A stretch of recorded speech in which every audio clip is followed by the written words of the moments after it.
secara makro gitu ya, seperti data yang tadi ya telah disampaikan sebelumnya, itu kita masih melihat potensi yang cukup besar seperti itu. Nah, kalau misalnya kita lihat sebetulnya tahun-tahun sebelumnya peer-to-peer lending syariah itu juga bertumbuh secara eksponensial. Seperti itu. Nah, memang ada tantangan beberapa tantangan, baik ini sebetulnya cukup kompleks kalau misalnya kita lihat, karena bisa terjadi itu karena baik dari sisi industrinya juga ataupun makro seperti itu. Tetapi kalau dari sisi kami melihat ini sebagai sebuah proses seperti itu. Kalau misalnya kita lihat tahun-tahun sebelumnya itu sempat eksponensial, nah kali ini kita mencari titik tengahnya. Seperti itu, titik tengah di mana bertumbuh lebih sehat dan membangun fondasi yang cukup kuat juga sebetulnya, seperti itu sih. Oke, tapi kalau kita melihat begitu ya, ada info bahwa memang penyaluran fintech P2P lending syariah ini hampir turun hingga 50%. Ya, apakah benar seperti itu di lapangan? Ya, sebetulnya memang kalau data memang sudah sesuai ya kita lihat seperti itu. Nah, mungkin sedikit tambahan insight, sebetulnya kalau kita lihat dari lending itu saat ini ada dua. Jadi pertama peer-to-peer lending, yang kedua itu securities crowdfunding, seperti itu. Nah, securities crowdfunding memang belum terlalu banyak terekspos gitu ya, terutama di industri memang lebih banyak disorot itu ke peer-to-peer lending. Security funding? Securities crowdfunding. Ya, jadi secara basis itu sama-sama lending, tetapi memang secara industri size-nya masih mungkin jauh lebih kecil ya, kalau misalnya kita lihat tadi sudah double digit triliun seperti itu.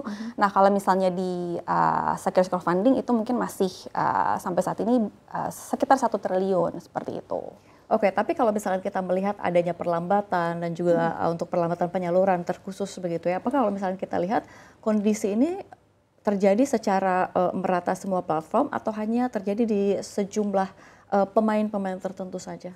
Oke, nah mungkin kita lihat sebetulnya secara total market size seperti itu ya. Jadi kalau misalnya kita lihat industri peer-to-peer lending syariah itu pasti tidak akan lepas dari yang general seperti itu ya.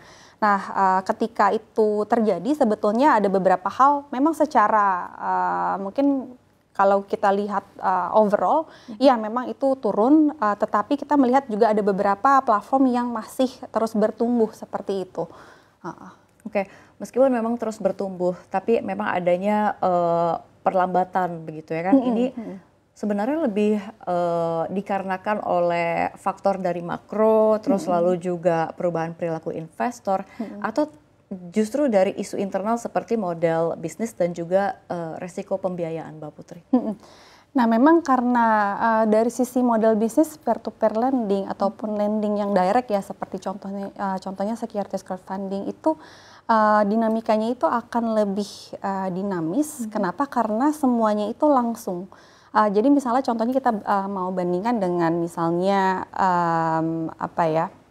misalnya perbankan ataupun pembiayaan lainnya, di mana model bisnis itu adalah pool of fund, lalu fund tersebut disalurkan sehingga kalau misalnya ada pun misalnya 1-2 proyek yang misalnya ternyata default seperti itu tidak akan langsung directly terdampak ke end user.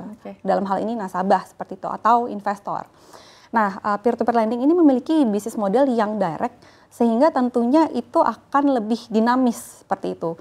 Misalnya contohnya satu proyek yang quote unquote misalnya default seperti itu, dan itu akan berdampak ke langsung ke investor, sehingga pasti investornya akan lebih reaktif terhadap hal tersebut. Nah, kita melihat itu salah satu memang bisnis model yang secara dinamika itu cukup fluktuatif ataupun dinamis, tetapi kalau misalnya kita lihat ada juga sebetulnya pergeseran dari yang sebelumnya itu mungkin banyak investor retail ini menjadi investor institusi. Nah, mungkin nanti kita akan bahas juga ya selanjutnya, kayaknya ini menarik juga nih untuk diekspor. Nah, ini menarik untuk dieksplor, tapi kalau misalnya kita lihat sebenarnya bisa dijelaskan nggak sih sejauh mana begitu ya, tadi kalau misalkan melihat kondisi funding dari investor individu dan juga institusi yang juga turut mempengaruhi begitu ya adanya kalau misalkan kita lihat adanya penurunan atau sebaliknya begitu yang membuat melesat di industri syariah fintech itu seperti apa, Mbak Putri? Oke, nah jadi kalau dari sisi investor retail itu kan biasanya mereka akan cenderung lebih reaktif gitu ya terhadap misalnya pertama option, lalu yang kedua itu misalnya apa yang terjadi di industri seperti itu.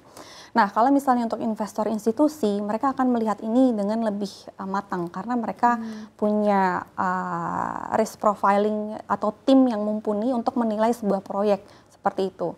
Nah jadi sebetulnya kalau misalnya kita lihat memang pergeseran tren ini misalnya contohnya dari investor yang retail berpindah ke investor institusi itu adalah sebuah tren yang cukup sehat juga, bisa dikatakan seperti itu gitu. Jadi lending kita seperti ini misalnya contohnya kita mau membandingkan dengan lending atau crowdfunding ya, crowdfunding kan lebih umum bahasanya di Indonesia dengan misalnya contohnya di Amerika Serikat.